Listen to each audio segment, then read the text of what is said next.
네, 오늘부터는 이제 챕터 14 전자분광학과 전자분광학 그리고 핵자기 공명 분광학 이 두 가지 테크닉에 대해서 배워보려고 합니다.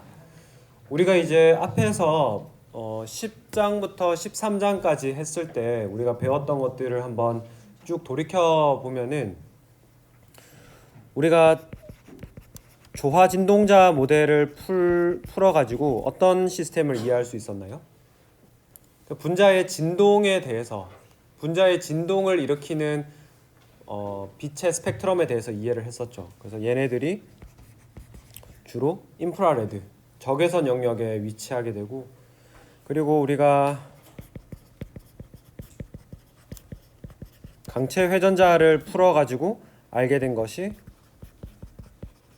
분자의 회전 운동에 관계하는 마이크로파, 이런 걸 파악을 했었습니다.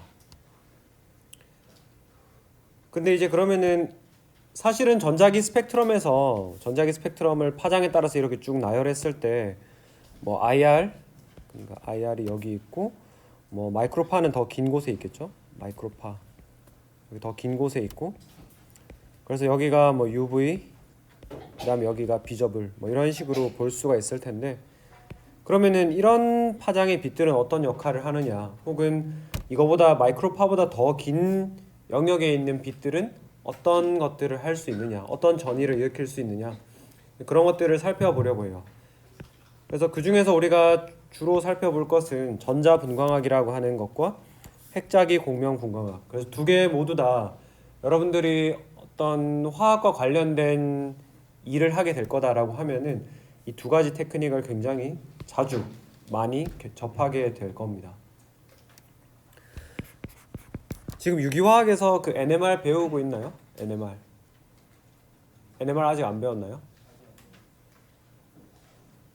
지금 2학년 2학기 아니에요? 2학년 3학년 1학기 때 배우나? 혹시 여기 3학년은 4학년 있나요? 언제 배워요? 3학년 1학기 때 배워요? 아, 그렇구나.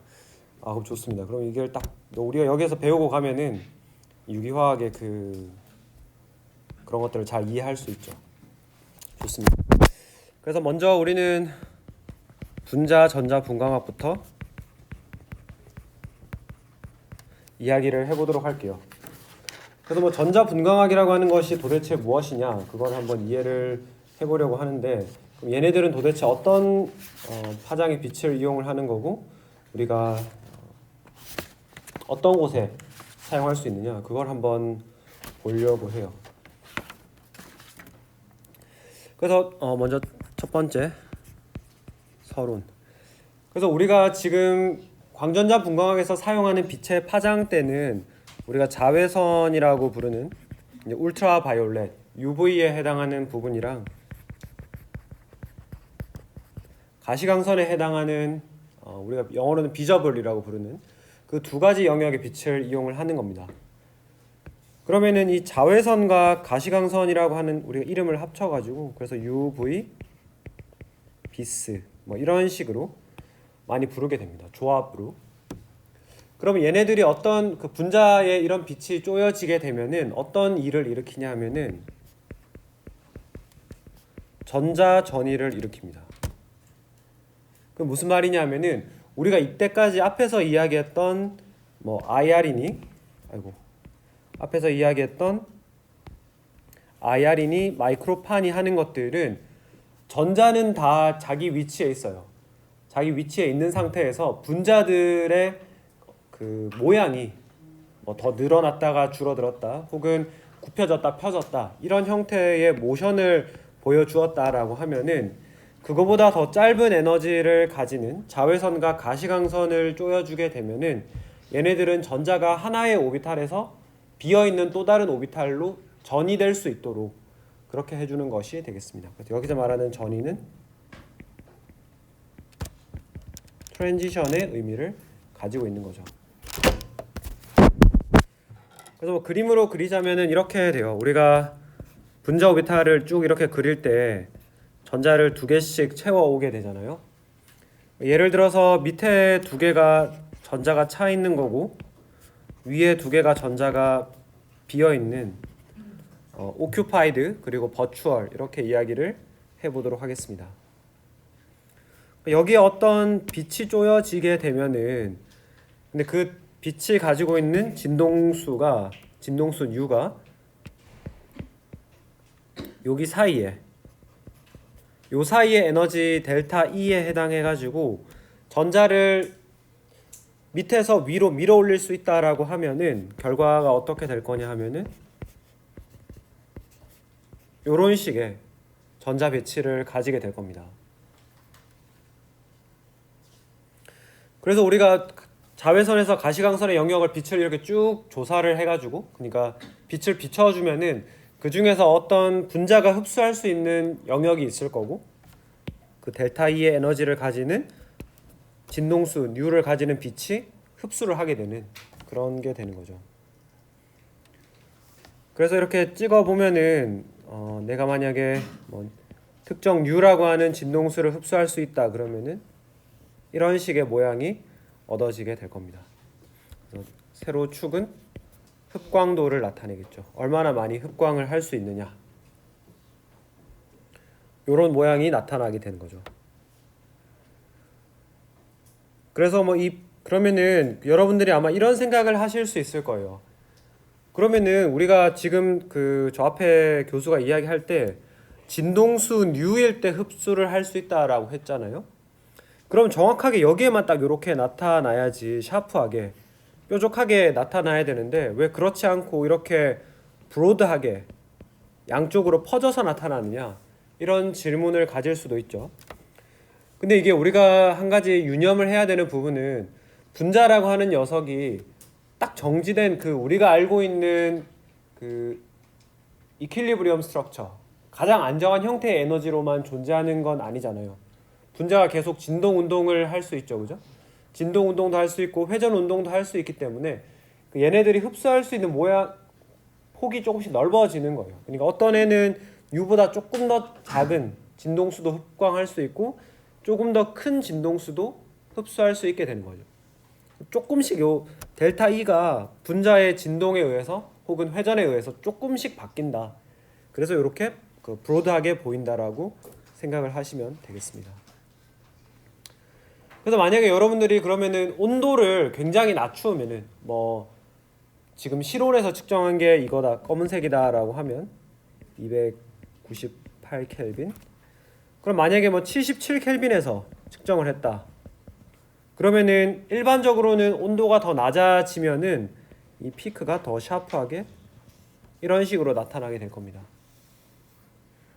온도가 낮아졌다라고 하는 거는 그 분자가 진동 운동이나 회전 운동을 할 수 있는 가능성이 더 줄어들었기 때문에 분자의 모양이 조금 더 제한되고 그리고 분자의 모양을 좀 더 우리가 적은 숫자로 분류할 수가 있기 때문에 이렇게 가운데에 모이게 된다라는 거죠.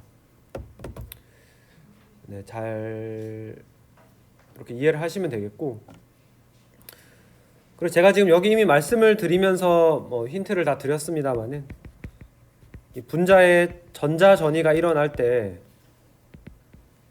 진동 전이와 회전 전이가 수반될 수 있다. 그러니까 전자가 하나의 오비탈에서 다른 오비탈로 간다라고 했을 때에 우리가 그럼 분자는 그때 가만히 있느냐? 그럼 다른 레벨로 갈 수는 없느냐?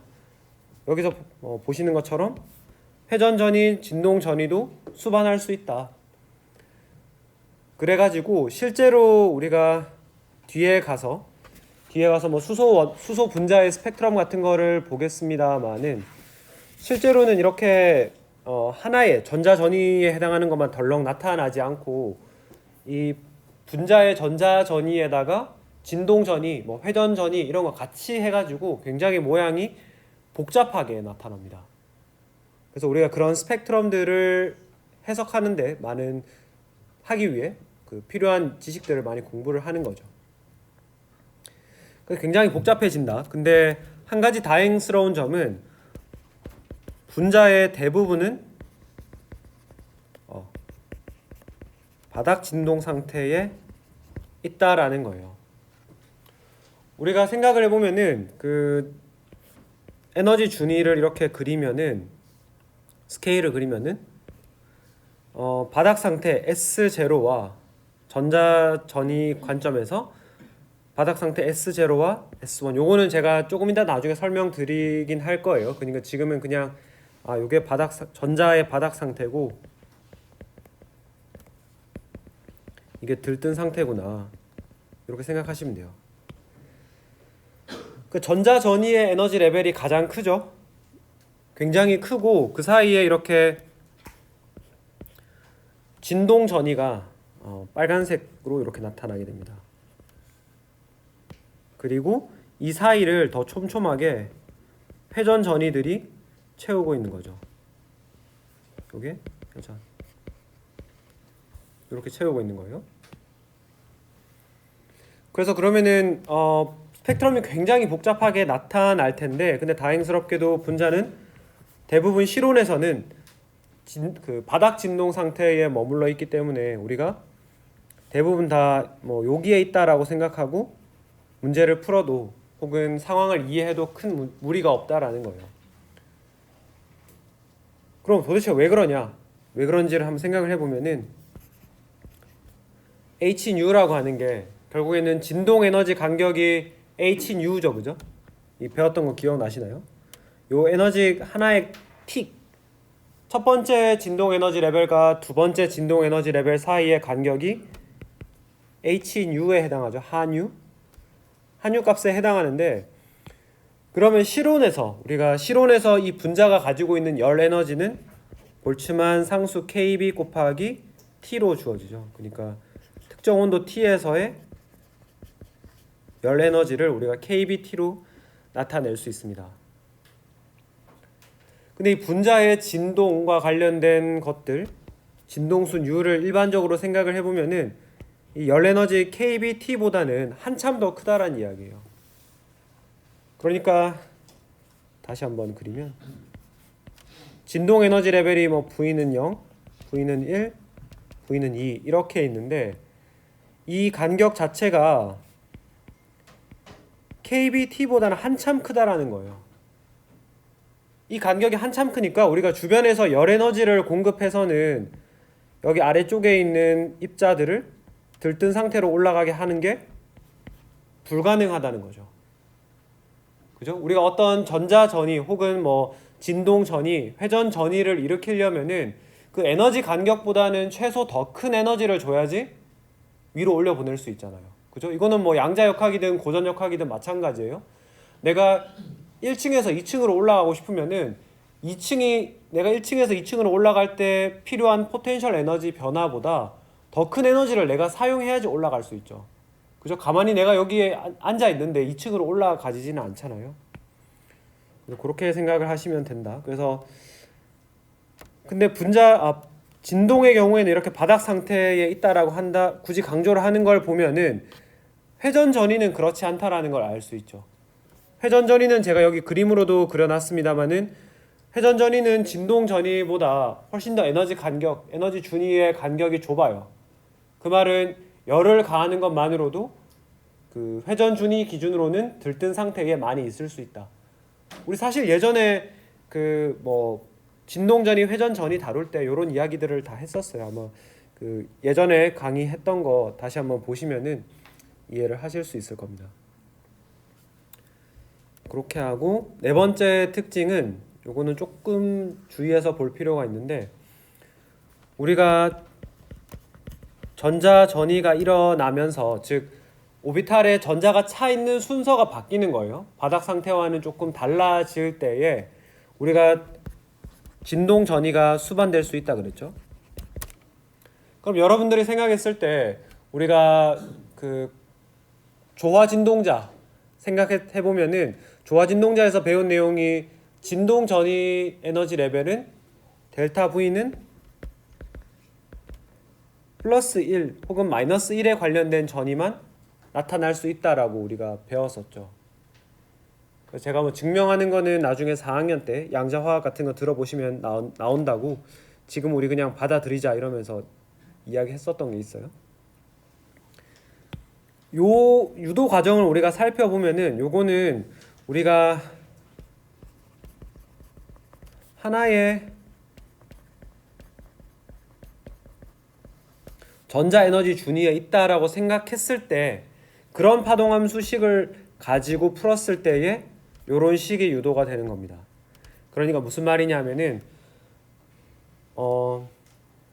전자 배치가 뭐 고정되어 있는 상태에서 분자의 결합 길이만 바뀔 때 그때의 진동 에너지 준위는 델타 V가 플러스 마이너스 1만 된다라는 이야기예요. 그러니까 그림으로 다시 한번 설명을 드리면 요렇게 전자 배치가 요렇게 고정된 상태에서 그 이야기할 때에만 요게 성립이 되는 거지. 만약에 내가 어떤 여기에 빛을 때려 가지고 한유라고 하는 빛을 때려서 전자가 차 있는 순서가 분자 오비탈 내에 전자가 차 있는 순서가 이렇게 바뀐다라고 하면은 여기 사이에서는 델타 V가 플러스 마이너스 1이어야 된다라는 것 자체가 제한이 사라져 버려요. 그래서 뭐 그거는 그냥 우리가 임의로 추정을 하는 것이 아니라 파동함수 식을 써보면은 그렇게 나타납니다. 이런 제약 조건이 사라져 버려요. 그래가지고 그러면 이 말은 어떤 의미를 내포하고 있느냐 하면은 우리가 전자 전위를 관찰할 때 굉장히 많은 진동 전위 픽이 같이 나타난다. 그래서 앞에서도 말씀을 드렸지만은 위로 다시 올라가 볼까요? 지금 제가 여기 잠시만요. 지금 여기 이렇게 보여드린 것처럼 이렇게 단일 피크로 나타나는 경우보다는 전자 전위에 해당하는 메인 피크가 가운데 이렇게 강하게 뜨고 다시 그려볼게요.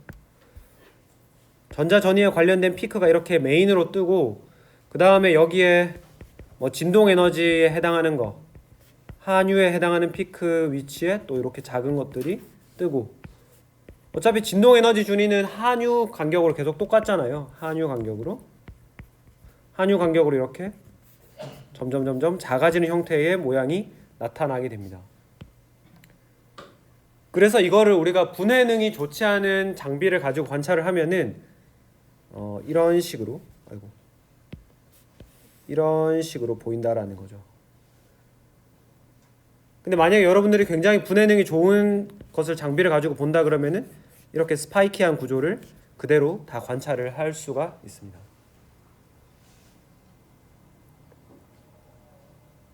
아시겠죠? 그래서 이렇게 그래서 전자 전위를 우리가 일렉트로닉 트랜지션이라 그러고 진동 전위를 바이브레이셔널 트랜지션이라고 부르는데 그래서 전자 전위가 일어날 때는 굉장히 많은 경우에 진동 전위가 수반돼요. 그래서 우리가 이걸 합쳐 가지고 바이브로닉 인터랙션 혹은 바이브로닉 트랜지션 이렇게 부릅니다. 그래서 바이브레이션의 바이브랑 일렉트로닉의 로닉 요걸 떼와 가지고 바이브로닉이라는 새로운 용어를 가지고 사용을 하죠.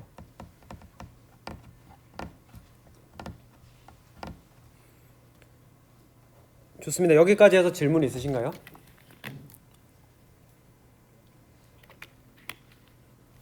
그래서 우리 학교에는 지금 뭐 이런 그 분자 스펙트럼을 연구하시는 교수님이 이제 정병서 교수님이랑 그리고 이번에 새로 오신 방지현 교수님 이렇게 두 분이 있으시죠. 그래서 두 분이 있고 그리고 저는 실험을 하진 않습니다만은 저희 실험실에서는 이런 스펙트럼을 시뮬레이션을 통해서 재현을 해보고 그리고 그런 실험 결과들을 해석하는 왜냐하면 이게 많은 실험 결과에서는 이런 식으로 그냥 하나의 덩어리처럼 보이는 경우가 많이 있거든요. 그래서 그런 것들을 해석하는 일들을 하고 있죠.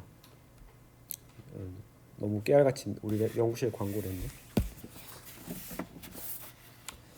그리고 네, 그러면은 질문이 없으시면은 넘어가도록 하겠습니다. 이거 지금